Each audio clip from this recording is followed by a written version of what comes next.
अस्सलाम वालेकुम, welcome to back my channel.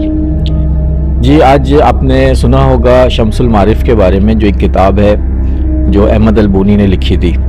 उस बारे में हम कुछ आज अली भाई से डिस्कस करेंगे इस बारे में, क्योंकि आजकल मैं देख रहा हूँ कि उस पर कुछ ज़्यादा बातें हो रही हैं, तो मैं भी चाहता हूँ कि मैं और अपने नाज़रीन को भी इस बारे में मालूमात फ़राहम करूँ।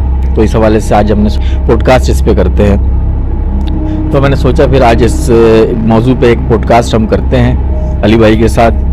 तो चले वक्त ज़ाया किए बिना हम इंशाल्लाह स्टार्ट करते हैं इसको।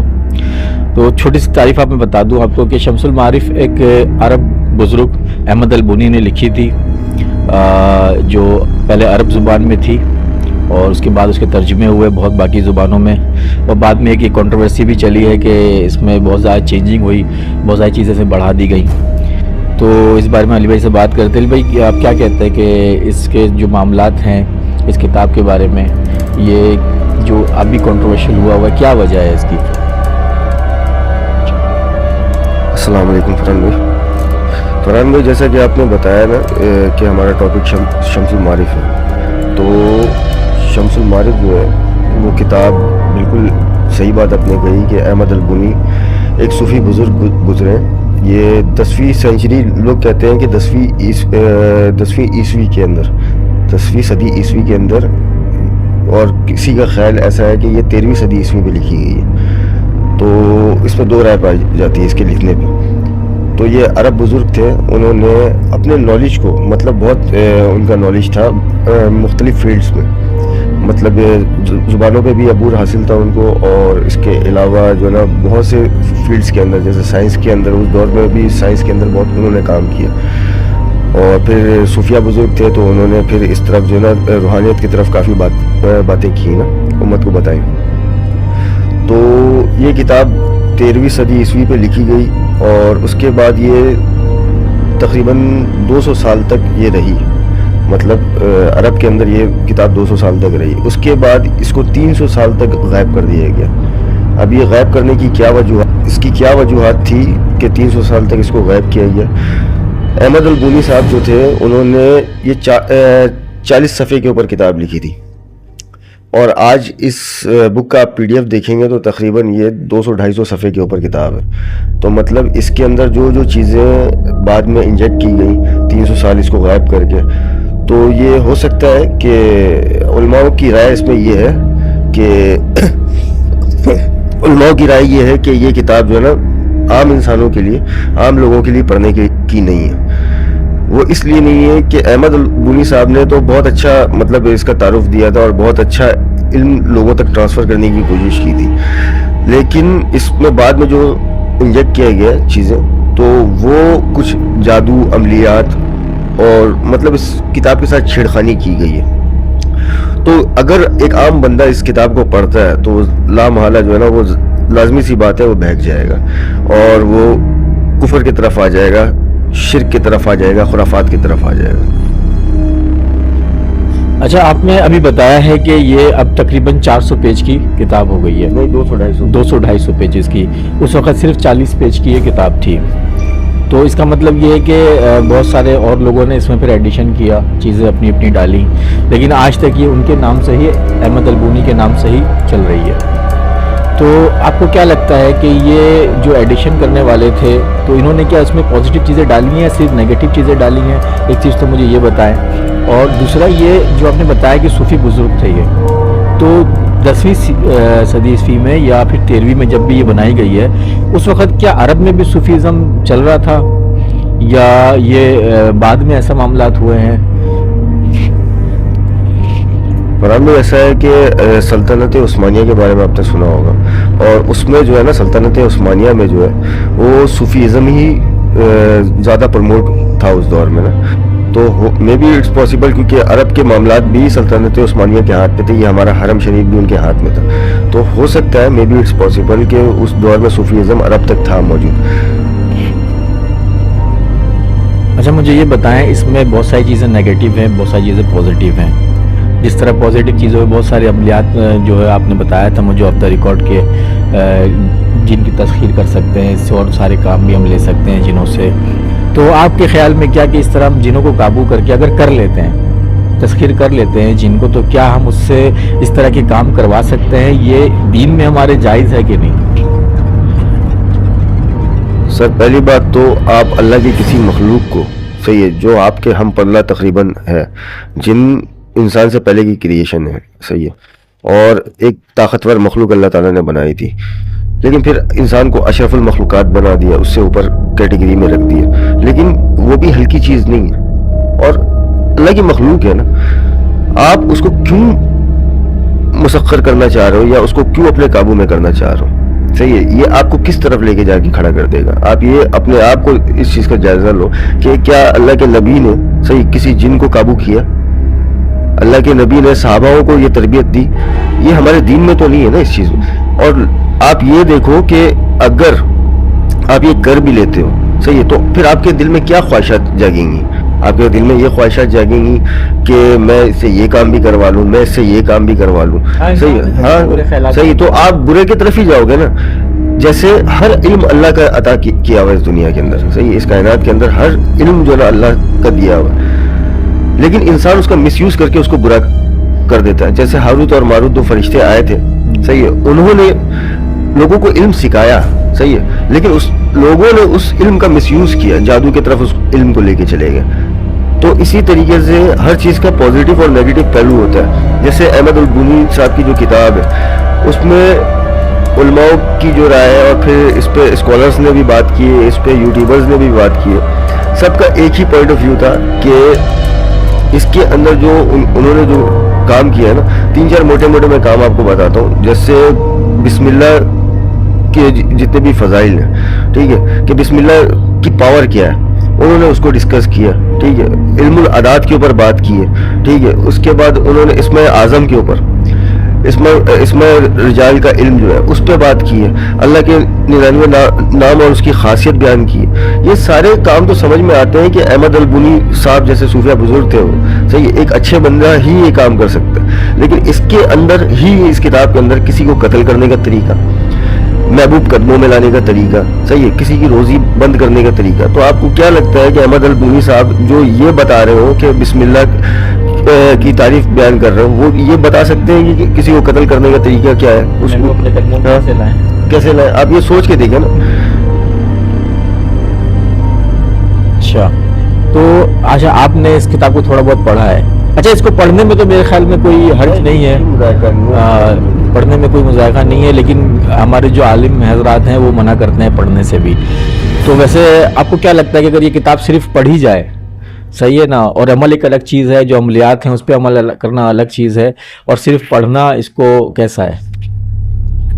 सर आलिमों ने जो मना किया ना, सही है, उनका एक म्यार है, वो आलिम है, इस उम्मत के आलिम है, उन्होंने कुछ सोच के मना किया, ठीक है। अभी मैं आपको बताऊं कि मैंने इस किताब से चंद ही चीज़ें पढ़ी थी, तो मुझे ऐसा लगने लगा, सही है, अल्लाह का करम है, हाज़ा मिन फज़ल रब्बी, कि अल्लाह के ऊपर तवक्कल है हमारा, ठीक है, हम अल्लाह ही से मदद मांगते हैं और अल्लाह ही से अपनी सारी चीज़ें, सही है, पूरी करने की कोशिश करते हैं। लेकिन मैं अपने बारे में बता रहा हूँ कि मैं भी थोड़ा सा ये सोच विचार में लग गया कि अगर मैं ये विर्द इतने दफ़ा करूँ तो मेरे साथ ये मामलात अच्छे हो जाएंगे। मैं आपको उसके बाद अल्लाह का करम ऐसा हुआ कि मैंने बोला नहीं, सही, मैं क्यों जाऊँ इस तरफ, जब मेरा रब है, वो हय्यू और कय्यूम है, मतलब वो हमेशा जिंदा रहने वाला है, वो हमारी फरियादें सुनने वाला है, तो मुझे क्या ज़रूरत है किसी जिन से अपना काम करवाने की? वो भी तो अल्लाह की मखलूक है। मैं अगर उससे मदद मांग रहा हूँ या मैं उसको गुलाम करके अपने काम करवा रहा हूँ, तो क्या मैं इनडायरेक्टली शिर्क नहीं कर रहा?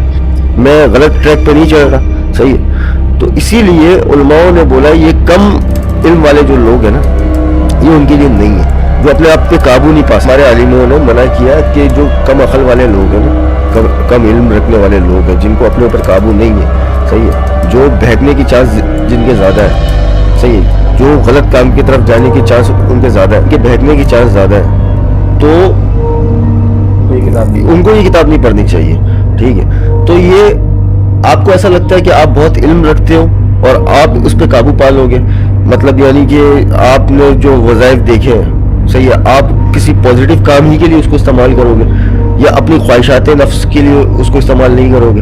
अगर आपको ऐसा लगता है कि आपको अपने ऊपर काबू है, आप अल्लाह तवक्कल जीते हो, सही है, तो फिर आप पढ़ो, कोई हर्ज नहीं। اس کے عملیات پہ نہیں جانا ہے. صحیح ہے, اس کو ریڈنگ بک کے طور پہ آپ نے پڑھنا ہے تو ٹھیک ہے, کوئی بھی کتاب آپ پڑھ سکتے ہو, لیکن کوشش کرنی چاہیے انسان کو اپنا ایمان بچانے کے لیے کہ ایسی چیزوں کو نہ ہی کہ ہمیں جو ہے اس طرف نہ جائے. جو باتیں آپ نے کی ہیں مجھے اس سے ایسا لگتا بھی ہے اور ایسا ہونا بھی چاہیے کہ جس طرح انسان ایک مخلوق ہے اس طرح جن بھی ایک مخلوق ہے. جس طرح ہم کسی انسان کو غلام نہیں بنا سکتے اپنا, اس طرح ہم کسی جن کو بھی اپنا غلام نہیں بنا سکتے. کیا ضرورت ہے؟ ہاں, تو بہتر یہ ہے کہ انسان اس سے چیزوں سے بچے. تو ہمارا یہ خیال ہے کہ میرا بھی خیال ہے, علی بھائی کا بھی یہی خیال ہے کہ بہتر ہے کہ انسان جو ہے وہ ان چیزوں سے دور رہے. اور جس طرح ایک انسان کو غلام بنانا اسلام میں بھی اب منع ہو چکا ہے, ایک جرم ہے, اس طرح کسی بھی اور اللہ کی مخلوق کو اپنا غلام بنانا یہ بالکل بھی ٹھیک نہیں ہے. اچھا, کچھ اس میں نے سنا تھا کہ اس میں کچھ سونا بنانے کے اور اس طرح کے عملیات بھی ہیں, یا کچھ ایسی چیزیں فارمولے بتائے گئے ہیں جس سے آپ سونا بھی بنا سکتے ہیں. اس طرح کوئی چیز ہے اس کے اندر؟ سر اس میں ایسی چیزیں ہیں کہ آپ اپنے آپ کو جب آپ یہ پڑھو گے نا, صحیح ہے, تو آپ اپنے آپ کو سپر ہیومن سمجھو گے. یہ فیکٹ بات میں آپ کو بتا رہا ہوں کہ وہ خود کا تجربہ ہے کہ آپ اپنے آپ کو سوچو گے میں یہ دنیا میں یہ کر دوں گا, میں وہ کر دوں گا, یہ ساری چیزیں کر دوں گا. صحیح ہے. میں آپ کو ایک یہ ریسنٹلی واقعہ بتاؤں گا, اس کو کافی یوٹیوبرز نے بھی وہ کیا ہے, کوٹ کیا ہے نا اس واقعے کو, کہ دبئی کے اندر ایک شخص تھا. صحیح ہے, اس نے ایک ریسنٹلی واقعہ ہوا ہے دبئی کے اندر نا, ریسنٹلی سے مراد ہے تقریباً سال 1.5 سال 2 سال پہلے کا واقعہ. اس کو یوٹیوبرز نے بھی کوٹ کیا اس واقعے کو, اور کافی فیمس ہوا تھا یہ واقعہ اسی شمس المعارف کے اوپر, کہ ایک شخص کو پتہ چلا اس کتاب کے بارے میں, اس نے انٹرنیٹ سے PDF اس کا نکالا اور پڑھنا شروع ہو گیا. عمر نام تھا اس شخص کا. تو اس نے جو ہے نا پڑھنا شروع ہو گیا وہ, اور اس کے بعد پوری رات وہ پڑھتا رہا. پھر اس نے کچھ چیزیں اس میں دریافت کی جو اس کے مطلب کی تھی, اور وہ یہ سوچ رہا تھا کہ یار یہ میں کر کے جو ہے نا کافی پاورفل ہو جاؤں گا, میں دنیا کو اپنے تسخیر کر لوں گا, کمانڈ میں لے لوں گا. تو اس نے وہ وظائف ڈھونڈے اور اس وظائف کو پوری رات پڑھتا رہا.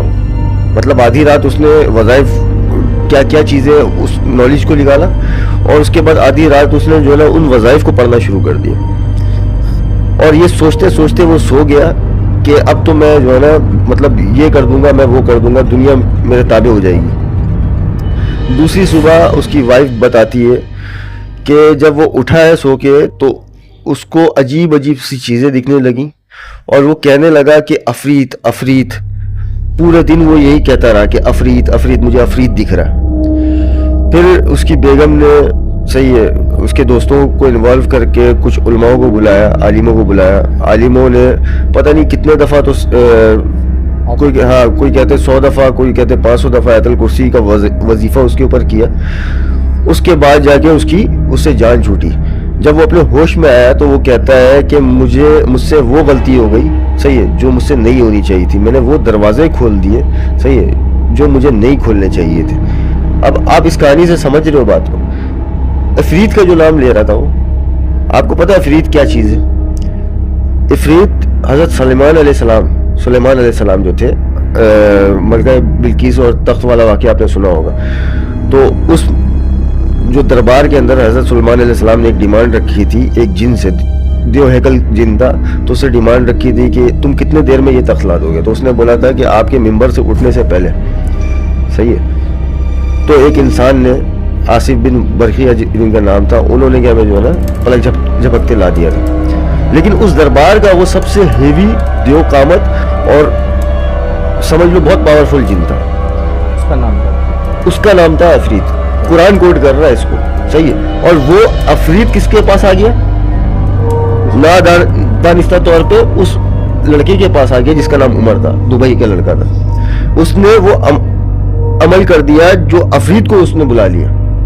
آپ سمجھ رہے ہو؟ اگر وہ علماء کی ٹیم نہیں آتی, صحیح ہے, یا ان کو اس کا توڑ نہیں پتا ہوتا تو وہ کس جھنجھٹ میں پھنسا ہوا ہوتا. تو آپ کو ایسی چیزیں کرنے کا کیوں شوق ہوتا ہے؟ اللہ تعالیٰ نے دنیا جو ہے نا بدرجہ ایفرٹ رکھا ہے, صحیح ہے. بھائی محنت کرو, کماؤ, اپنے آپ کو اسٹیبل کرو, صحیح ہے. یہ دنیا وقت گزارنے کی جگہ ہے. ہم یہاں پر فرعون بننا چاہتے ہیں, ہم یہاں پر چاہتے ہیں کہ یہ سارے آسائشیں ہمیں پلک جھپکتے بیٹھے بیٹھے مل جائے، ہم یہ وظیفہ کر لیں، ہمیں یہ ساری چیزیں مل جائیں۔ اللہ کے نبی نے ایفرٹ کر کے دکھایا، صحابہ نے ایفرٹ کر کے دکھایا، ایسی نہیں رومن اور پرشین امپائر گرا دی انہوں نے۔ تو کہنے کی بات ہے بھائی کہ آپ ایسی چیزوں سے دور رہو، صحیح ہے، جس کو آپ کے علماء صحیح نہیں کہہ رہے، اہل علم صحیح نہیں کہہ رہے۔ اب آپ مجھے یہ چھان کے بتا سکتے ہو کہ احمد البونی صاحب نے کیا کیا کہا ہے اس میں؟ نہیں بتا سکتے نا۔ 40 صفحوں کی کتاب 700 صفحے پہ یا 250 صفحے پہ آ گئی تو کوئی تو بات ہے، سمجھ؟ تو میرا تو بھائی مشورہ یہی ہے جنریشن کو کہ ان سب چیزوں سے نہ پڑھیں، اللہ اور اس کے رسول کے اوپر توکل کریں، صحیح ہے۔ اللہ اور اس کا رسول آپ کو ایسی ساری چیزیں نواز دے گا اس توکل کے بنیاد پر۔ ناظرین، آپ نے علی بھائی کے تاثرات سنے شمس المعارف پہ، اور علی بھائی کا بھی اور میرا بھی یہی خیال ہے کہ اس سے آپ کی جان کو بھی خطرہ ہے، اس کتاب سے آپ کے ایمان کو بھی خطرہ ہے، جو کہ جان سے بھی بڑھ کر ہے۔ تو اس میں سونے بنانے کی جو ترکیات بتائے گئے ہیں، جو طریقے بتائے گئے ہیں، اس کو چھوڑ کے اپنی زندگی کو سونا بنائیں اور عمل کے ساتھ بنائیں، ٹھیک ہے؟ انشاءاللہ پھر اب دوبارہ کسی اور ٹاپک کے ساتھ آپ کے ساتھ ملیں گے۔ اللہ حافظ۔